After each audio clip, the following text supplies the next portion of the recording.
Bizde mizan o şartı işte. Bizde mafya var da ötte çok mafya. Buyakta. Bu suyun Ömürzak var o. Suyun Ömürzak. Oşonun bir tuğan ukası Uluk Ömürzak'ı Batkende Karokta menen işten aydalganda buna oğul pırka turadança. Kayra siz gelgenden kayra oşaga payda alıp pırkası çekip geliptir. Bu Uluk Ömürzak hazır büt oş şarında maşına mine albaytağız. Жақшырақ машина мінсек доля алышат. Анаңы карьерлерді, жерлерді бүт ұстаны басып алышқан, бар жоғыча. Бұл мәселе бойынша мына жергілікті өкмөттүн өкүлдөрү отурат, мэр отурат, мына мен тапшырма берейин, караңыздар бунучу. Карап сиздердин ишиңиздер да бул жергиликтүү жерде мисалы мафия деп атат, дегендей мындай проблемаларын айтып атышат, сиздер караңыздар. Акча сурап бюрократизм менен заниматься этишпесин. Сүйүн эме Улук Ömürzактын өкүл балдары милицияда иштеген. Ошондо мен үйгө киргизбей атышат. Не кандай себеп менен келип атат, эмне кылып атат, шеф чакырып атат дейт, башка сөз айтпайт. Мени жеке көзөмөлүңүзгө алып карап бериңиздерди суранам. Ато мага ош шаарында кече кайрылгандан кийин жашаш болбой калды. Жергиликтүү бийлик бүт бар жогу Улук Ömürzакка починать этип турса, үйдүн алдында мына болсо подъезд толуп алган. Кире албай атасызбы? Азыр кире албай атам үйгө. Балдарым эшикке чыга албай атат.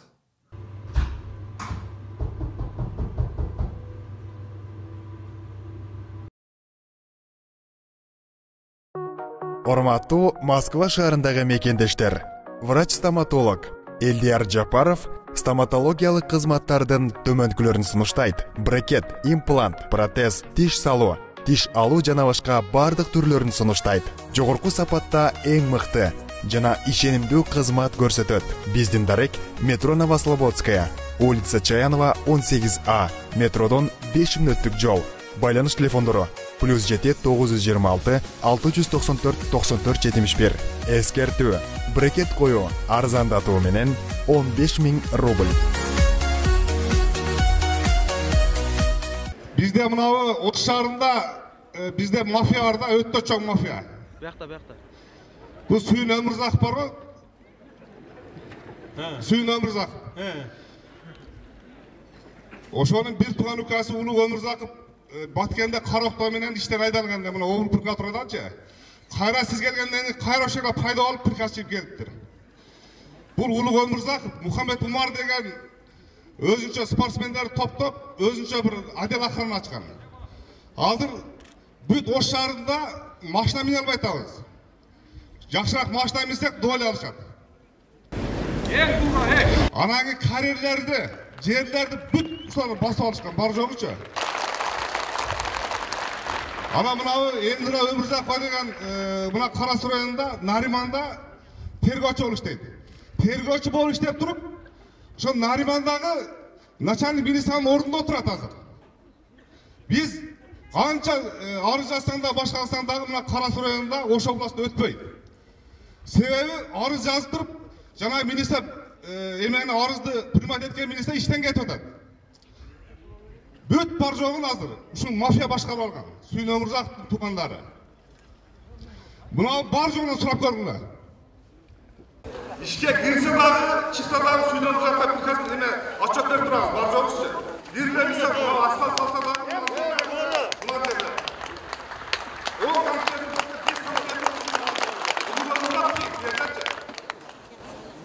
Бұл қандай өткен? Сәбәй мен машина алсам, 50 000 алып машина алсам, түнгі саат 12-де бір баласын жөнөтөт. Саат 3-те бір баласын жөнөтөт. Саат 5-те бір баласын жөнөтөт. Бір суткада. Таматайын дегенде жарым саатта бересің де болады böyle. Bizde мыйзам Ош шаарында иштейт. Урматтуу Садмурбаев, мынау сизге алып биздин үмүтүбүз эми аша баштады. Болбосо сиз болбосоңуз биз мындай чыгып сүйлөгөнгө да акыбыз жок эле жерде.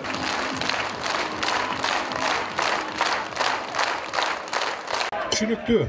Эми бул маселе боюнча мына жергиликтүү өкмөттүн өкүлдөрү отурат, мэр отурат, мына мен тапшырма берейин, караңыздар бунучу. Карап сиздердин ишиңиздер да бул жергиликтүү жерде мисалы мафия деп атат, дегендей мындай проблемаларын айтып атышат, сиздер караңыздар. Азыр келди. Карап именно ушу азыркы мырзаны чакырып, проблеманы көтөрүп аткан мырзаны чакырып разбираться эткиле ошого, териштиргиле.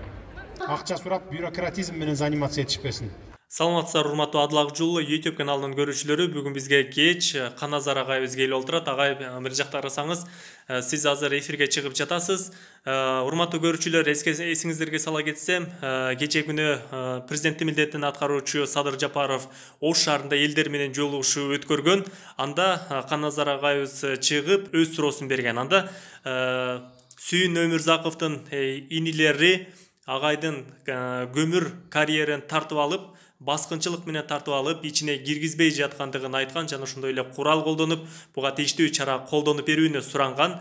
Тилекке каршы бүгүн Сүйүн Өмүрзаковдун адамдары делген адамдар бүгүн агайыбызды үйүнө киргизбей, коркутуу, үркүтүү менен бир өзүнчө бүдөмүк ойлор менен үйүнө киргизбей жатыптыр. Азыр эмесе окуянын чоо жайын агай өзү айтып берсин.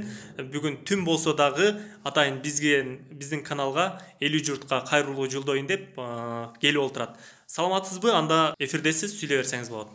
Саламатсыздарбы, урматтуу көрүүчүлөр. Мен кечээ президенттин ишин аткаруучу убактылуу Садыр Нуркожоевго кайрылдым эле. Ошол боюнча ошону кайрылгандан кийин мен балада калдым да. Үйдө Сүйүн Өмүрзаковдун үкасы, Улуу Өмүрзаковдун спортсмен балдары үйдө толуп алган аякбактарын айланып чыктап. Кечкурун үйүңүзгө кире албай калдыңызбы? Кандай коркутуулар болду сизге? Кечкурун үйгө Сүйүн Улуу Өмүрзаковдун өкүл балдары милицияда иштеген. Бирде Нива менен барат, бирде Матис менен барат. Азыр гана эмеде бирде үйдө камера бар эле, бардыгын сизге которуп койдум. Ошондо мен үйгө киргизбей атат. Не кандай себеп менен келип атат, эмне кылып атат, шеп чакырып атат дейт, башка сөз айтпайт. Сүйүн Өмүрзаковдун бир тууган иниси Улуу Өмүрзаков азыркы маалда 2 күн болуптур. Ош областына ушу жерлерди караган бир отдел начальник болуп келиптир. Финполиция менен экспертиза жана машина деп коет, жана көмүрдү эсептегенде жана Финполиция отпечатка кылгандан кийин, биздин лицензия төмөндөн кийин ачып алып кар иштетти. Мухаммед Умардын ошо балдары, Улуу Өмүрзаковдор. Ачкандан кийин эсептесек, мына жерде жазылып турат да, мына 53 миллион. Ошо 29 миллион сомдук эме кылыптыр. 53 миллион 245 миң 632 сом бир жерде көбөлгөн. Экинчи жери 29 миллион 263 миң 104 миң сомдук. Булар долларга айлантканда 1 миллион 64 миң 628 сом болот экен. Сомго айлантканда 82 миллион 508 миң 736 миң сомду эсептеп чыгып, мына экспертиза. Улуу Өмүрзаков чугуп кеткен жерди, уурдап кеткен жерди.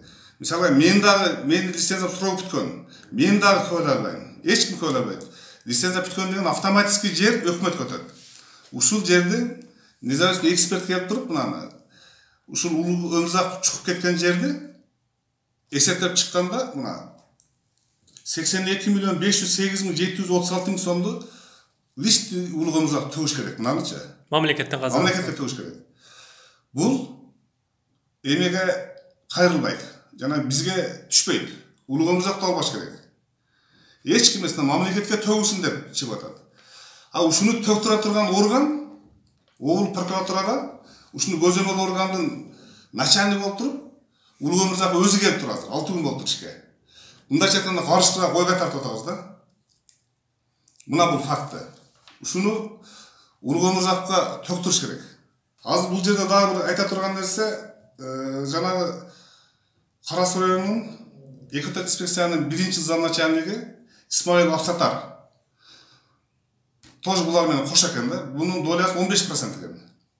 Себеби бир тууган атасы менен бир туугандын баласы Пакыр Исмаилов деген ошол жерде Улуу Өмүрзаковдун касир болуп турган, кошо иштешип турган.